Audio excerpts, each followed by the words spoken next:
Bir mərkəz müdafiəçisi, bir 6 nömrə, bir hücumçu lazımdır. Çempionlar Liqasında liqa mərkəzində düşmək çətin olacaq, güclü komandalar var. Əlbəttə doğru gedir bax Elcan bəy. Çünki Romao gedib yerinə sənin 6 nömrən yoxdur. Yankoviç orada bilmirsən, Yankoviç başqa profildir. Hə orada Patrik oynaya bilər. Patrik də o keyfiyyətlərdəki futbolçudur. Patrik də bilirsən necə? Patrik dağıdıcı deyil, daha çox qurucu funksiyasını yerinə yetirən profildir. Yəni daha çox oyun qurmağı sevir. Daha çox hücum fazasında özünü yoxlamağı sevir. Ümumiyyətlə əvvəl elə oynayırdı o futbolçu. Xatırlayırsan, əvvəl oradan oynayırdı və ya hücumçuların arxasında oynayırdı.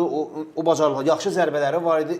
Daha çox qollar burada. Amma ikinci gəlişindən sonra, Partizandan sonra o artıq tam düşdü 6 nömrəyə. Amma Romao'nun əvəzləyicisi oldu. İndi sən Romao'dan sonraki dönəm üçün daha yaxşı nəticə istəyirsənsə, əlbəttə ki, sən Romao'nun yerinə onun əvəzləyicisini əsas heyətdə oynadaq deyirsən ki, Romao'dan daha yaxşı birini gətirməlisən ki, o hücumlarını da qarşısına gəlsin, hava mübarizələrini götürsün. Çünki bu dəqiqə o mövqe 6 nömrə mövqeyi. Dünyanın ən önəmli mövqeyidir. Dünya futbolunun ən önəmli. Məsələn, Rodri bağlantı rolunu. Əlbəttə, Rodri bir mövsüm olmadı, Manchester City itirdi hər şeyi. Bax, bu epizodda